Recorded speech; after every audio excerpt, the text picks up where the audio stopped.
کمائی تو خیر حلال ہے، اس ایک عمل کے اوپر آپ گرفت کر سکتے ہیں. سنن ابی داؤد میں حدیث موجود ہے، نبی علیہ السلام نے راستے میں بیٹھنے سے منع فرمایا ہے. اور اس کے علاوہ قرآن پاک کی کئی آیات اور احادیث اس کے اوپر گواہ ہیں کہ کسی کو تکلیف دینے والی اب جتنی بھی چیزیں آتی ہیں وہ اسی کیٹیگری میں فال کریں گی. راستے میں تو آپ نماز نہیں پڑھ سکتے. تو اس طریقے سے کاؤنٹر بڑھانا، لیکن اس میں اب مجرم اصل میں حکومت وقت ہوتی ہے. یا تو وہ سب کے لیے ایک قانون بنا دینا تو سب لوگ اندر چلے جائیں گے. اب ایک بڑھاتا ہے کاؤنٹر، پھر دوسرا بڑھاتا ہے، اور اس کی وجہ سے باہر جو پارکنگ ایریا ہے وہ بھی تنگ ہو جاتا ہے. ہمارے ملک میں تو بدقسمتی ہے کہ پارکنگ کا کوئی کنسیپٹ ہی نہیں ہے. یہاں پہ تو روڈز کے اوپر ہی لوگ پارکنگ کرتے ہیں. اسی لیے اگر آپ کبھی فجر کے بعد اس روڈ سے گزریں تو آپ کو یقین ہی نہیں آئے گا کہ آپ کے شہر کی وہ روڈ ہے، کہ اتنے بڑے بڑے رن ویز ہیں، لیکن دن کے بعد گزرے تو وہاں سے گزرنا مشکل ہوتا ہے کیونکہ پارکنگ ایریاز نہیں ہوتے. اس لیے لوگ سڑک کے اوپر ہی پارک کر کے چلے جاتے ہیں، کچھ خیال نہیں کرتے. اسی طریقے سے جو رکشہ والے ہیں وہ سواریوں کے چکر میں بھی مسلسل اس کو پارک کیے ہوتے ہیں مین روڈ کے اوپر، تو ان کی وجہ سے بھی ٹریفک بلاک ہو جاتی ہے اور کاؤنٹر بھی بڑے ہوئے ہوتے ہیں. ایک رول بنائے سب کے لیے، سب لوگ اندر چلے جائیں. تو جب سب اندر ہوں گے تو کوئی اس کو دیکھا دیکھی اس طریقے سے باہر ایکسٹینڈ نہیں کرے گا. پاکستان کے قانون میں بھی یہ جرم ہے.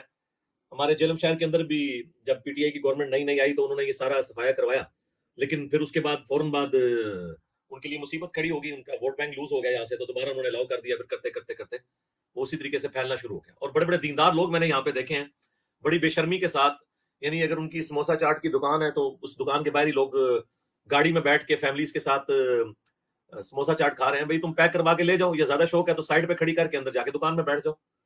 تو یہ کوئی طریقہ نہیں ہے کہ آپ لوگوں کا راستہ روک لیں. اور اس میں اگر کوئی شخص ان کو سمجھا دے تو اس کے ساتھ بدتمیزی کرنا شروع کر دیتے ہیں. تو اس معاملے میں جو ٹریفک پولیس والے ہیں یہ بھی بہت بڑے مجرم ہیں، کیونکہ وہ روزانہ کی بنیاد پہ ان سے بھتہ لیتے ہیں یا مہینے کی بنیاد پہ انہیں الاؤ کرتے ہیں رکشہ والوں کو اور دکانداروں کو الاؤ کرتے ہیں کہ ان کی دکانوں کے باہر لوگ گاڑیوں میں بیٹھ کے لطف اندوز ہوتے رہیں ان کی چیزوں سے. ظاہر گاڑی والوں کو تو کچھ نہیں کہہ سکتے.